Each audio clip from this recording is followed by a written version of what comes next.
everyone, welcome to the show. Today is Thursday, July 31st, and we don't know how long Marc will be in the U.S. for, but we do have some good news. As of today, I got a call from the ICE officer, Homeland Security for the United States, and she informed me that the Canadian consulate was preparing Marc's travel documents, that they informed her they would be sending those off pretty soon. So that means probably a week or two, Marc will be coming back home, hopefully that quickly. She couldn't tell me the specific date, but she did say in the next month. So that's good news for us. And of course, Marc is very excited. Now, he started doing media interviews yesterday because yesterday, marked 3 weeks since the end of his U.S. sentence. And we're getting a little tired of him being stuck in a flea-ridden jail, literally with a lot of fleas biting. He's got them all over, and all the inmates have bites and stuff. So we want him home, obviously. And I've been calling every day the officials responsible. So thankfully, that seems to have worked a bit, but you know, it's just taking a slow time. It's bureaucracy, and sometimes it can take even longer, so we're just grateful for that. But he spoke to CBC Radio and CBC television broadcast the interview as well. CBC is our national broadcaster, and they made the great movie years ago called The Prince of Pot, the U.S. versus Marc Emery, so please go watch that if you haven't seen it before. It's a great summary of the whole story up until about 2007. So that was a really good interview Marc did, but it also gets people fired up because he's very controversial and he's very bold in his statements. And if you go to the front page of CannabisCulture.com and Pot TV, you'll find those stories. CBC posted on their website. Now, Marc is also doing other media. He did an interview with CTV News to be shared on their national news network, and he talked to City TV here in Vancouver. And we have an interview booked for radio on the Roy Green Show. That's going to be on Sunday this weekend. And Marc and I did a combo interview today. We both talked to Maclean's magazine. Now, you've seen my recent shows. I shared the Maclean's interview or article that they did about me, and they've covered Marc as well. So we're looking forward to their Q&A feature with me and Marc. Every issue they do a question and answer session with very high profile people, including Stephen Harper and other leaders from around the world.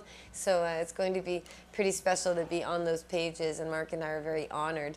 But it is also going to be controversial because the headline right now is that Marc Emery is going to get political revenge against the Harper government. And why not? Why don't we all get our political revenge through the ballot box by voting and by joining the party that Marc and I are both supporting, the Liberal Party of Canada, because they can defeat Harper and they will legalize marijuana as long as we're there to make sure it happens. And of course they will. It's the top 7 pieces of what they stand for. But we want to be there actually helping draft that legislation, making it happen. But Marc and I are going to be doing a lot of speaking and a lot of touring, so no matter what comes up with my role in the election next year, we will be advocating for the Liberal Party.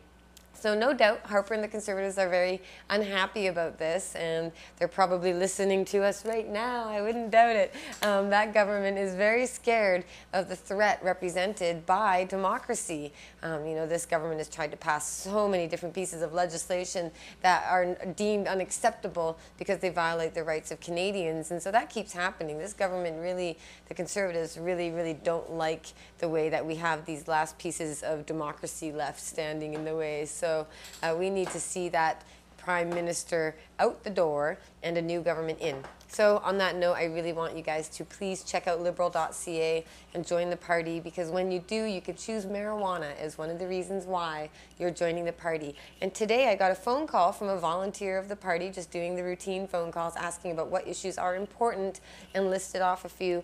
And I let her know that the economy and crime and marijuana tied together represent definitely an issue. And we talked, and I told her who I was, and she picked up on that, and we had a good chat. So I want you guys to make sure you show your support for any party, anywhere, any politician, anyone in any position of power, that's a lot of P's, to get pot prohibition punted out the door. You know, talk to anybody who's going to agree with you about ending prohibition, because we can get allies anywhere. And on that note, if you've seen my Google search results, you've seen the Jodie Emery bikini photo for Ron Paul, because Liberty turns me on, because Ron Paul is awesome. Ron Paul, as you may know, know is a Republican. He was a Republican from Texas, of all places, and a Christian. So why the heck would I like that guy so much? And the reason is because he speaks about liberty, he speaks about freedom, he speaks about government getting the heck out of our lives, and he defended the marijuana people for so long. Ever since 2006, Marc and I were fighting hard for Ron Paul because he wanted to legalize hemp and legalize medical marijuana and legalize pot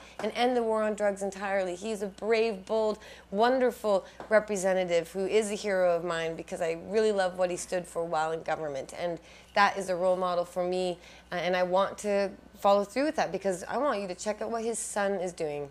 Ron Paul ran to be president, didn't win, but his son, Rand Paul, who I'm not a huge fan of, but you know, Rand Paul, he is a Republican, but he's helping pass legislation, getting rid of the unfair drug war sentences, releasing people from prison early, making sure that hemp is legal. Rand Paul is doing a huge amount of work to make sure that marijuana prohibition is ended, and he's a Republican that I don't even really agree with most of the time. So just think about all the change happening right now. The New York Times with their massive, nonstop, daily announcements of why marijuana needs to be legalized for all the different reasons. That's incredible that that's happening right now, and it's really making waves around the world.